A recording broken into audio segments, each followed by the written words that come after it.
Bonjour, bienvenue à la démonstration d'aide juridique sur la facturation en ligne. Cette démonstration sur la facturation est conçue pour vous donner une idée générale de la façon d'entrer un compte criminel en ligne, car nous ne passerons pas en revue l'ensemble des règles et des scénarios. Aujourd'hui, nous allons vous montrer comment soumettre en ligne un compte criminel aux tarifs horaires relatifs à des accusations visées par les honoraires forfaitaires, lorsque l'affaire a été mise en rôle pour le procès ou l'enquête. Lorsque vous vous connecterez à l'aide juridique en ligne, vous serez dirigé vers la page d'accueil. Cliquez sur l'onglet « Compte » en haut de la page. Ensuite, cliquez sur le lien « Créer, modifier ou revoir un compte pour le compte criminel ». La page suivante comporte deux onglets. Trouver un compte existant ou ajouter un nouveau compte. Cliquez sur l'onglet « Trouver un compte existant » uniquement si vous voulez ouvrir l'ébauche d'un compte qui vous a déjà créé et sauvegardé. L'onglet « Ajouter un nouveau compte » est mis en surbrillance de sorte que vous n'avez pas à le sélectionner. Vous pouvez soit entrer le numéro de certificat ou soit cliquez sur la loupe et sélectionnez le certificat pour lequel vous souhaitez ajouter un compte dans la liste de tous vos certificats qui sont attachés. Ensuite, cliquez sur le bouton « Ajout ».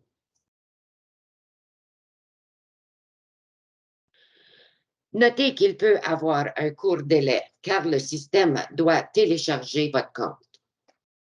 La première section est pré-remplie avec des renseignements relatifs au compte. Le seul champ que vous pouvez modifier est celui de la date du compte. La date du jour est pré-remplie automatiquement et nous vous suggérons de laisser cette date comme date de votre compte. Si vous ne parvenez pas à compléter votre compte et devez le sauvegarder en tant que de débauche, il est important de noter que les modifications qui seront apportées au certificat ne seront pas entrées dans le débauche sauvegardé. Si, par exemple, vous obtenez une autorisation après avoir sauvegardé un ébauche, cette nouvelle autorisation n'apparaîtra pas sur votre ébauche de compte et le système de paiement automatisé n'appliquera pas le tarif supplémentaire à ce compte. Si vous êtes en attente d'une autorisation ou d'une facture, il est préférable de ne pas créer de compte. Notez qu'au cas où les services à l'égard d'accusations prévues d'être entendus ensemble finissent par être entendus séparément, ne peuvent pas être facturés au terme d'un seul certificat. Vous devez demander une modification du certificat pour séparer les accusations l'une des autres. Renseignements sur la base de compte. La première question à vous poser est la suivante. Avez-vous l'intention de facturer des services ou des débours supplémentaires liés à ce certificat? Si vous avez l'intention de soumettre d'autres comptes, sélectionnez « Oui » et en cas de doute, sélectionnez toujours « Oui ». Le type de compte.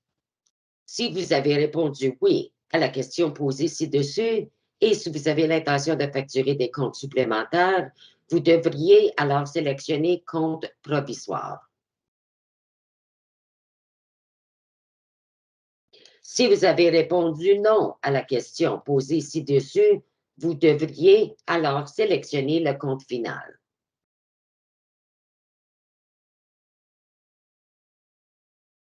Il est important de savoir que vous pourriez toujours soumettre des comptes supplémentaires si nécessaire, même si vous avez déjà soumis votre compte final. Nous allons sélectionner « Compte final ». Vous devez ensuite répondre à la question suivante. L'affaire relative à ces accusations a-t-elle été mise au rôle? Si une date pour une enquête préliminaire pour un procès, pour une évaluation de la non-responsabilité criminelle, NRC, ou pour une audience d'application de l'arrêt Gardner a été fixée, vous devez sélectionner oui et entrer cette date dans le champ.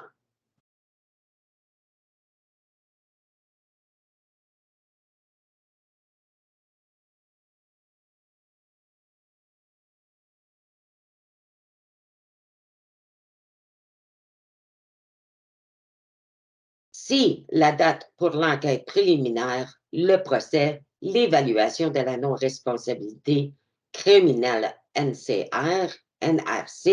ou pour l'audience d'application à l'arrêt Gardner n'a pas été fixée, vous devriez sélectionner non.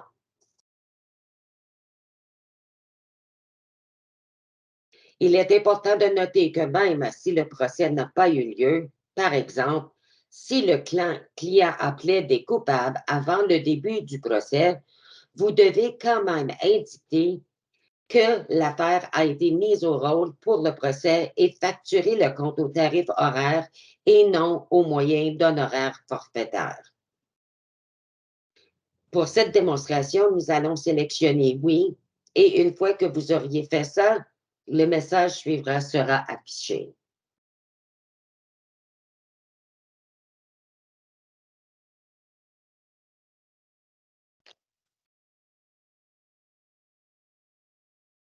L'affaire a été inscrite au rôle procès. Vous avez répondu oui, le tarif horaire s'appliquera à tous les services facturés sur un compte et sur tous les comptes subséquents, car l'affaire a été inscrite au rôle pour procès. Cliquez OK pour continuer. Vous devez ensuite entrer la date à laquelle l'affaire a été inscrite au rôle pour le procès. C'est la date à laquelle vous avez comparu devant le tribunal pour inscrire l'affaire au rôle pour le procès ou pour l'enquête préliminaire et non la date réelle à laquelle le procès ou l'enquête préliminaire doit être entendu. Vous pouvez entrer à la main la date à laquelle l'affaire a été inscrite ou bien cliquer sur l'icône du calendrier pour afficher un calendrier. Nous allons entrer le 16 août 2021 dans le champ vide.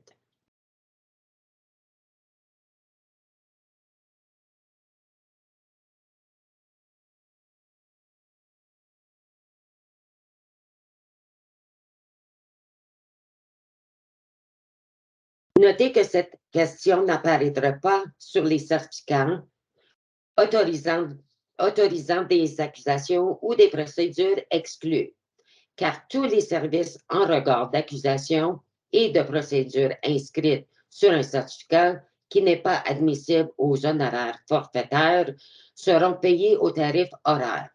Par exemple, les allégations de meurtre et d'agression sexuelle sont des accusations exclues.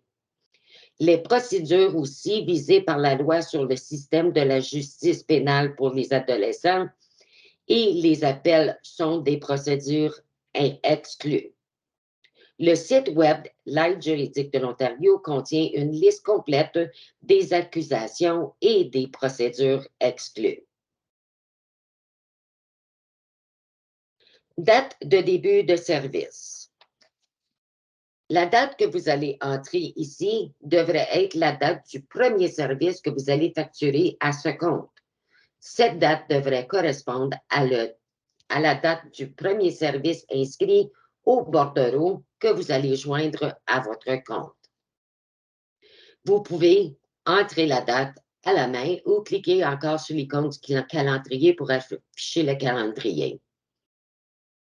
Nous allons entrer le 17 juillet 2021 comme date de début.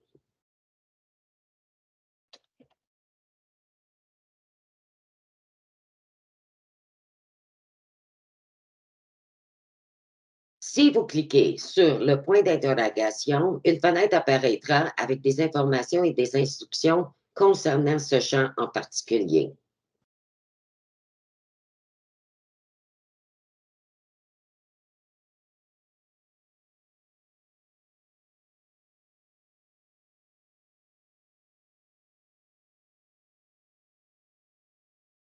Cliquez sur Done pour retourner à la page de votre compte. Date de fin de service. La date que vous allez entrer dans ce champ devrait être à la date du dernier service que vous allez facturer à ce compte.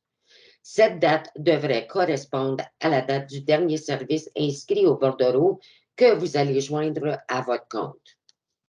Vous pourriez encore entrer la date à la main ou cliquer sur l'icône du calendrier pour afficher un calendrier. Nous allons rentrer le 19 novembre 2021.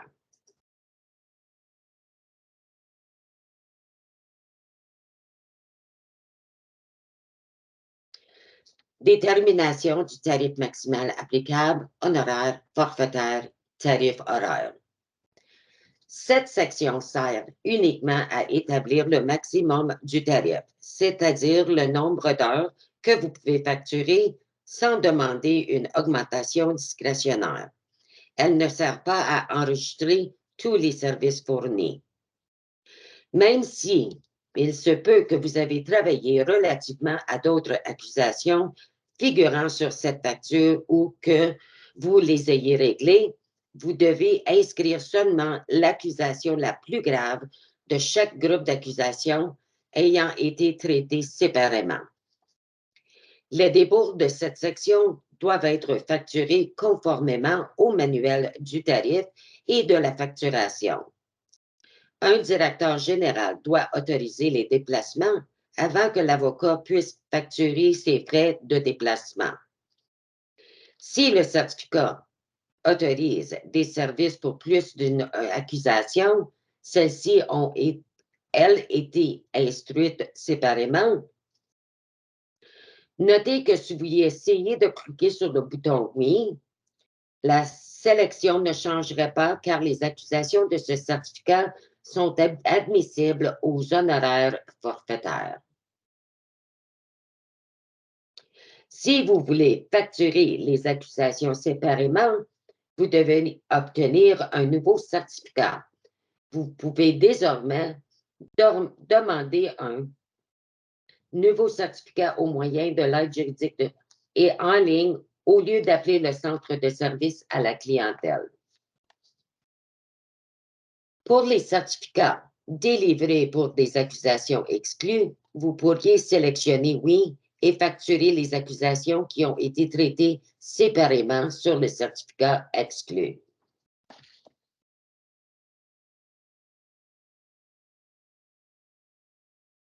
La section suivante énumère toutes les accusations et toutes les autorisations que vous avez actuellement sur le certificat. Sélectionnez l'accusation la plus grave, car vous avez droit au tarif correspondant à l'accusation la plus grave. La case accusée de réception est toujours cochée sur tous les certificats qui ont été délivrés avant le 12 juin 2019, car elle s'applique automatiquement au compte horaire. Par contre, les honoraires pour acceptation de certificats ne sont plus disponibles pour les certificats qui ont été délivrés après le 12 juin 2019. Sur ce certificat, l'accusation la plus grave est vol qualifié, qui est mise en accusation de type 2. Comme il n'y a pas de choix d'inscrit, c'est la seule possibilité.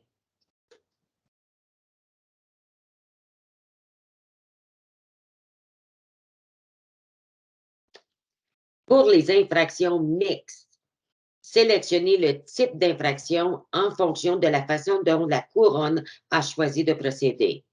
Si la couronne ne fait aucun choix à l'égard de l'infraction mixte, on considère que l'accusation se rapporte à une infraction punissable sur la déclaration sommaire de culpabilité.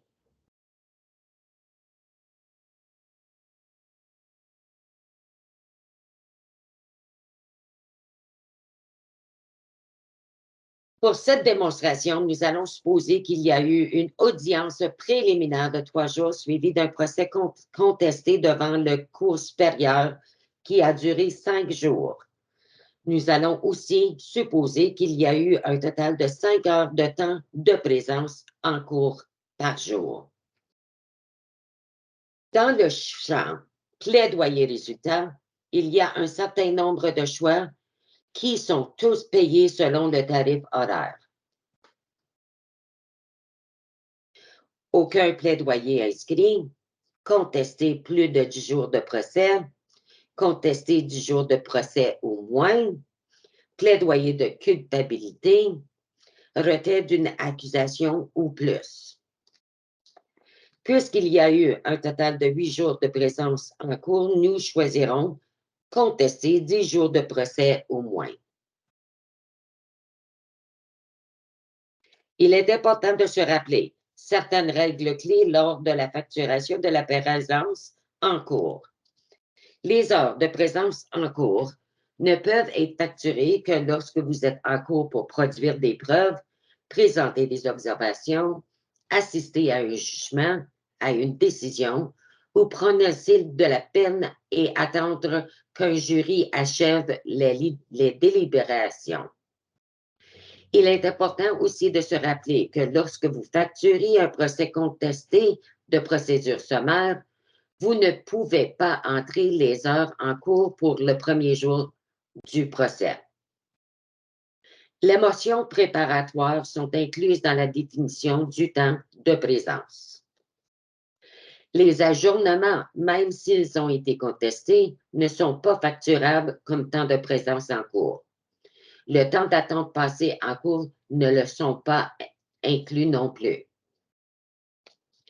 La seule exception à cette règle, à propos du temps d'attente concernant les mises en accusation de type 2, le temps passé devant un tribunal à attendre le commencement du procès ou de l'audience préliminaire, le jour même du procès est facturable comme du temps passé au procès à condition que l'affaire commence à cette date et aucun autre service n'est facturé pour la même période pour un autre client, que ce soit un client de l'aide juridique de l'Ontario ou un client à titre privé.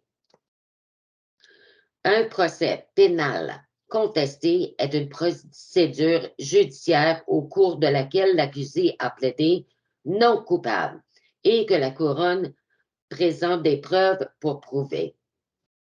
Au-delà de doute raisonnable que l'accusé a commis l'infraction pénale reprochée. L'avocat de la défense contesté les arguments de la couronne, généralement en contestant l'admissibilité des preuves, en contre-interrogeant les témoins de la couronne, en présentant des preuves à des charges et en faisant valoir devant la Cour que l'accusé est coupable de l'infraction pénale reprochée.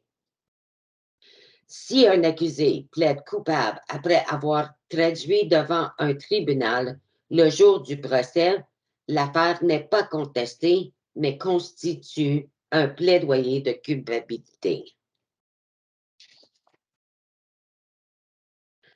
Dans l'exemple que nous allons donner, nous avons supposé qu'il y a eu un total de 8 jours de présence en cours.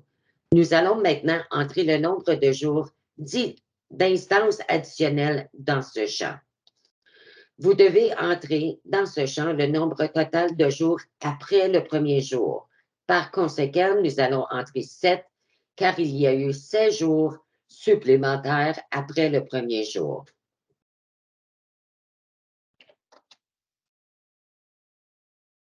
Ce champ génère les heures de préparation pour les jours d'instance additionnelle devant le tribunal.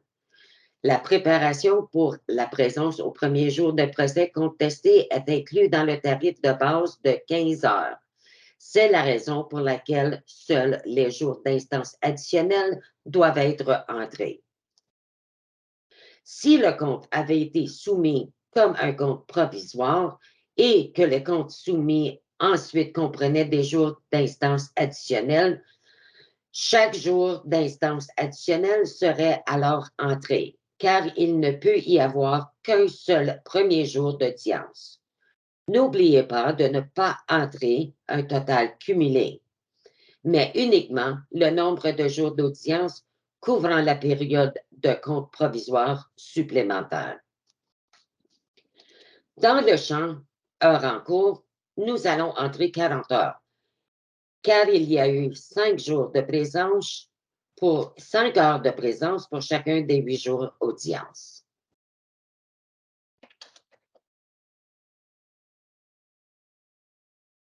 La section suivante permet aux avocats de facturer les enquêtes sur le cautionnement, les conférences préparatoires avec un juge, les conférences préparatoires devant un juge de la Cour supérieure, les demandes fondées sur la charte, le deuxième enquête sur le cautionnement, les modifications sur le cautionnement.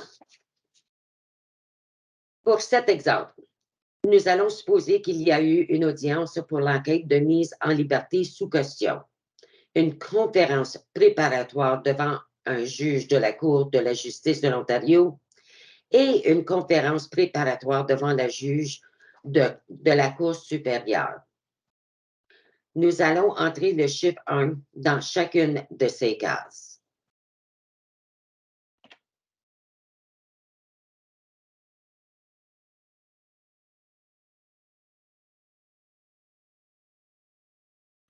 La section suivante vous demande de sélectionner la raison la plus appropriée pour non résolu.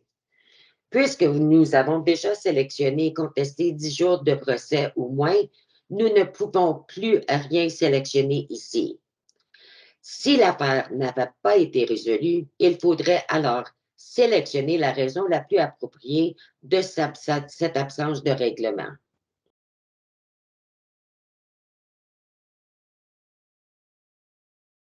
La prochaine section, détail de la décision. Pour les affaires éligibles aux honoraires forfaitaires, même lorsqu'il y a eu un procès ou une enquête préliminaire, vous devriez saisir des informations dans ces champs. J'entrerai le 19 novembre 2021 car, comme date de déposition à 361 Avenue, comme le lieu du tribunal et la juridiction de détermination de la peine provinciale. Vous pouvez également indiquer si l'affaire doit être portée devant les tribunaux suivants: violence domestique, santé mentale ou GLADO. Pour cet exemple, nous allons sélectionner le 361 Université Avenue.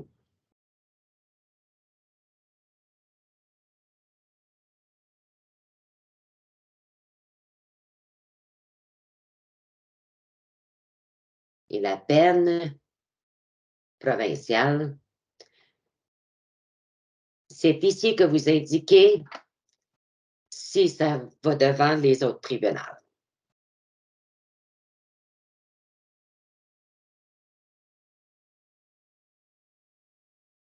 Nombre total d'heures facturées. Le nom de l'avocat qui a accepté le certificat, qui est aussi appelé l'avocat principal, et le numéro de cet avocat seront pré-remplis dans cette section. Entrez le nombre total d'heures facturées par l'avocat principal, y compris toutes les heures en cours, entrez ci-dessus. Nous allons entrer ici 84,2 heures comme nombre total d'heures facturées par l'avocat principal.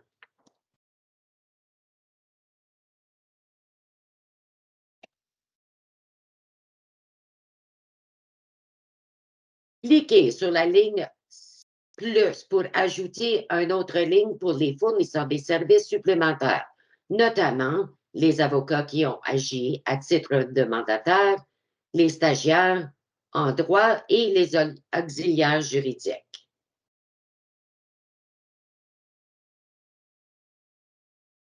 Lorsque vous entrez le nombre total d'heures facturées, vous devriez entrer séparément les heures de chaque fournisseur de services dans le champ heures travaillées, y compris toutes les heures en cours entrées ci-dessus. Les services d'un étudiant en droit qui n'est pas un stagiaire en droit conformément au programme officiel du stage en droit ou de la composante expérimentale du programme du pratique du droit doivent être facturés comme les services d'un auxiliaire juridique.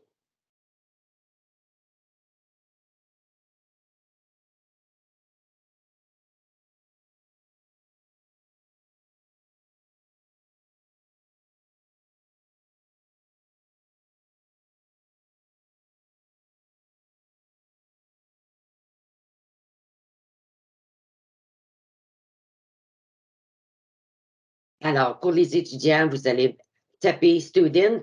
Pour les autres services, vous tapez Law Clerk. Les services de parajustice doivent être facturés comme les services d'auxiliaire juridique. Le programme recalcule automatiquement le nombre d'heures travaillées par les étudiants ou les auxiliaires juridiques afin de paiement en les divisant par 3 conformément au tarif de l'aide juridique de l'Ontario. Le programme applique automatiquement le tarif horaire approprié pour chaque avocat, auxiliaire juridique ou étudiant.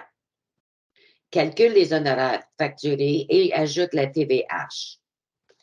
Le calcul apparaît dans le champ sommaire à la fin du formulaire de la facturation. Notez que vous n'êtes pas autorisé à facturer les services des avocats qui ne sont pas inscrits sur la liste de l'aide juridique de l'Ontario.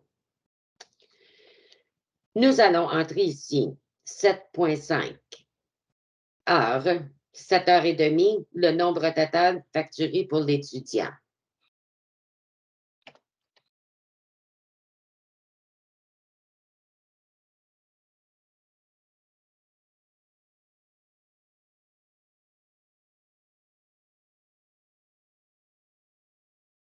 Mandat privé. Si vous avez été retenu par le client ou par une tierce partie pour fournir des services au client relativement à la même affaire ou à une affaire analogue ou auxiliaire, avant ou après la date d'entrée en vigueur du certificat, cliquez sur Oui. Entrez le montant du total du mandat privé que vous avez reçu dans le champ Montant du mandat. Il va toujours avoir un petit message ici.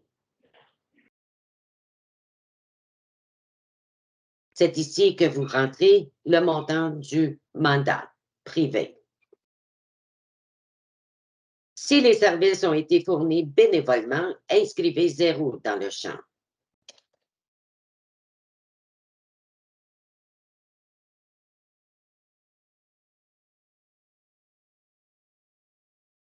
Si vous avez représenté le client en vertu d'un mandat privé, vous devriez joindre une copie du bordereau des services au terme du mandat privé et une copie de votre registre fiduciaire. Déclarez le montant du mandat privé sur votre premier compte uniquement. Ne déclarez pas le même montant sur chaque compte car cela retardera le paiement. Pour plus de renseignements, cliquez sur le point d'interrogation ou bien consultez le manuel de tarifs de la facturation.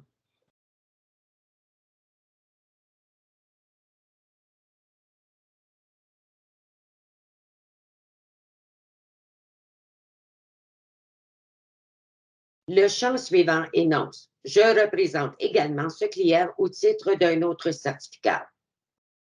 Si vous représentez le client au titre d'un autre certificat, entrez le numéro de certificat ici.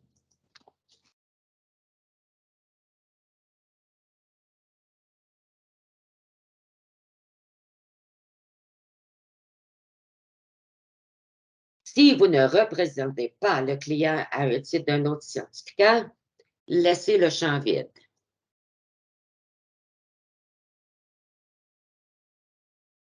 La section suivante pose la question. Y a-t-il un co-accusé?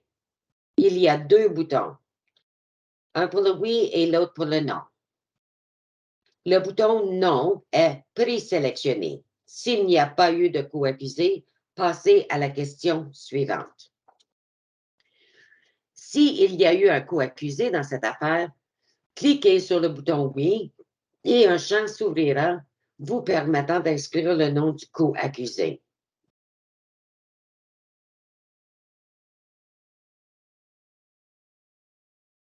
Entrez le nom du co-accusé dans le champ et cochez la case « Avez-vous représenté le co-accusé » si cela s'applique dans le cas.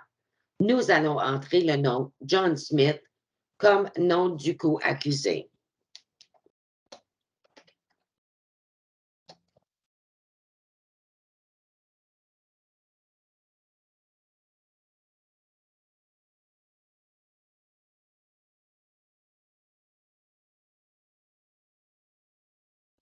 Si vous avez représenté le co-accusé, le champ numéro de certificat du co-accusé s'ouvrira. Entrez le numéro de certificat du co-accusé si vous avez été retenu au titre d'un certificat de l'aide juridique.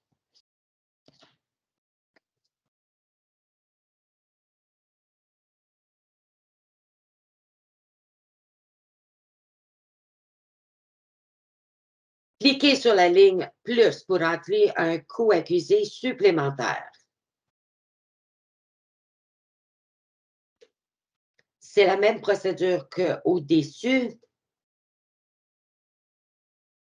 Si vous n'avez pas représenté le deuxième co-accusé ou le co-accusé supplémentaire, vous ne cochez pas « Représenté par vous ».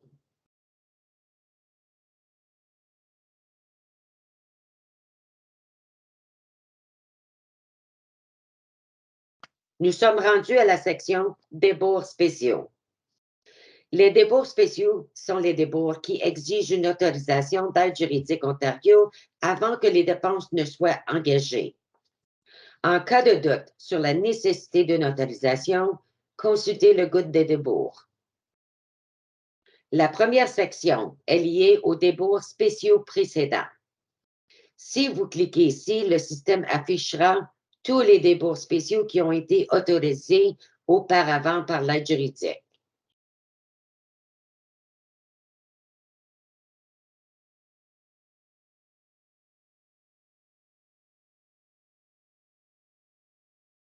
Après que vous aurez demandé l'autorisation, les services aux avocats des paiements vous feront savoir si le débours a été approuvé. Si le débours est approuvé, il apparaîtra dans cette section.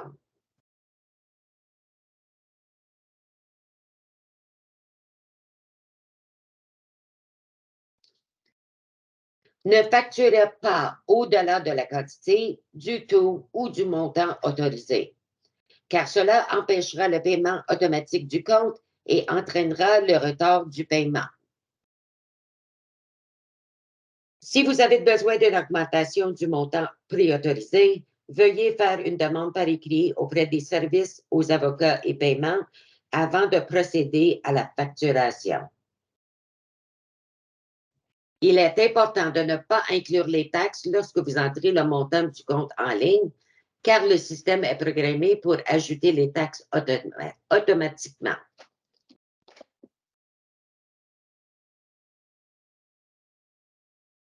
Les débours ordinaires. Les débours ordinaires sont des débours que vous pouvez engager sans autorisation. Consultez le guide de débours pour vous assurer que ce genre de débours est autorisé pour le type de dossier concerné. Assurez-vous d'entrer les factures sur le type approprié. Par exemple, une facture pour un rapport d'hôpital ne doit pas être entrée en tant qu'un rapport médical préparé par le médecin spécialiste du client. Pour la plupart des débours, il y a une limite au montant qui peut être facturé. Consultez le guide de débours pour vous assurer que vous facturez dans la limite. Vous devez demander par écrit une autorisation au service aux avocats et paiements avant de facturer des débours qui dépassent le montant autorisé. Suivez la même procédure pour les débours spéciaux. Demandez une autorisation pour les débours qui dépassent les limites fixées. Assurez-vous que les factures sont conformes à toutes les politiques de l'aide juridique de l'Ontario. Les factures ne sont pas conformes aux règles peuvent entraîner des recouvrements. Débours ordinaires précédents. Ici, vous pouvez voir le total cumulé des débours ordinaires que vous avez déjà facturés.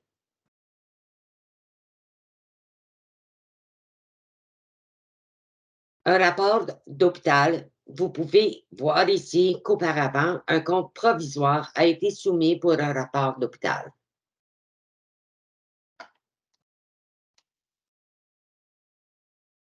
Ajouter des débours.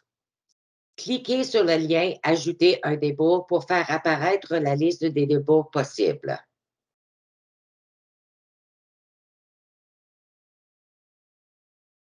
Nous allons sélectionner « Impression du dossier de divulgation sur disque » sur la ligne 27. Faites défiler vers le bas de la page et cliquez sur « Ajouter ». Le système ajoutera le débours que vous avez sélectionné et retournera à la page du compte. Le débours que vous avez sélectionné est maintenant inscrit dans la section des débours. Impression du dossier de divulgation sur disque. Entrez le nombre de pages dans le champ « Quantité » et le montant retenu sera mis au jour lorsque vous cliquez le bouton de calcul. Nous allons entrer 250 pages. Et cliquez sur le calculer.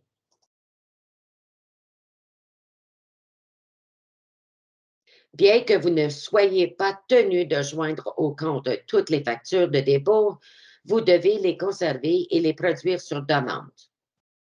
Cependant, nous vous conseillons de joindre toutes les factures liées au compte, car cela évitera un retardement de paiement si l'aide juridique de l'Ontario souhaite examiner les factures. Lorsque vous cliquerez sur le bouton « Calculer », vous obtiendrez le total des honoraires facturés, le total des débours autorisés, le total des débours ordinaires et les taxes. Un message sera affiché vous suggérant de joindre les factures de débours.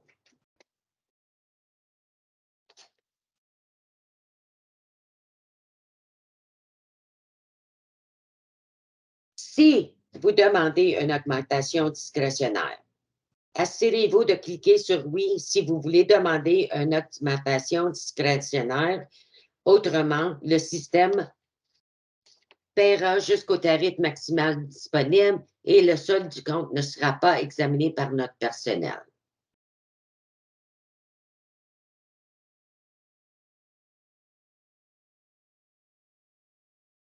Prenez le temps de lire le message. Cliquez OK pour retourner.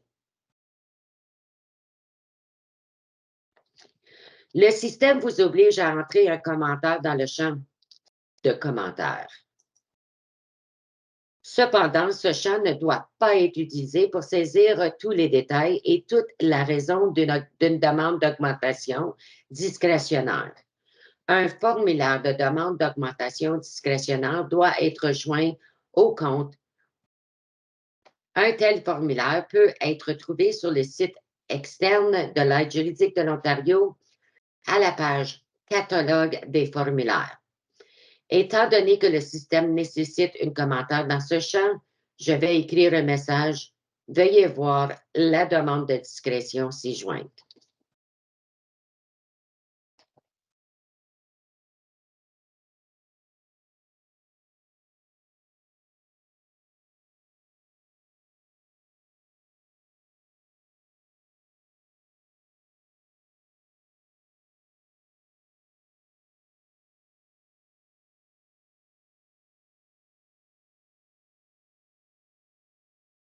Assurez-vous de joindre votre demande d'augmentation discrétionnaire au compte. Une fenêtre apparaîtra pour vous rappeler de le faire. Il est important de se rappeler que les augmentations discrétionnaires ne devraient être demandées que dans des circonstances exceptionnelles. Consultez le manuel de tarifs et de la facturation pour plus d'informations.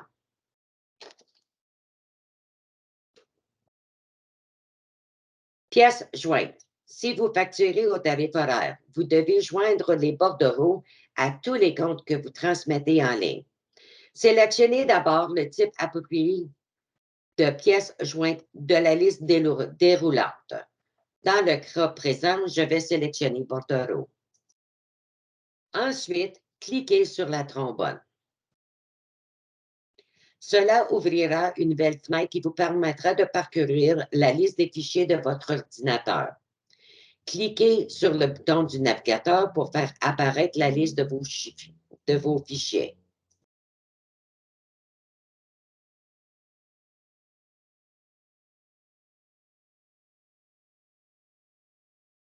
Vous allez ensuite sélectionner le fichier que vous souhaitez télécharger et cliquer sur « Télécharger » ou « Chargement ».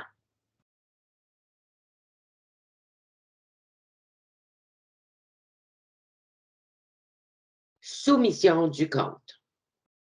La personne qui soumet le compte doit s'identifier. Si vous êtes l'avocat principal, cliquez sur le bouton qui s'indique « Soumis par l'avocat qui a accepté le certificat ». Si le compte est soumis par un employé, ce dernier doit fournir son nom, son numéro de téléphone et son adresse courriel.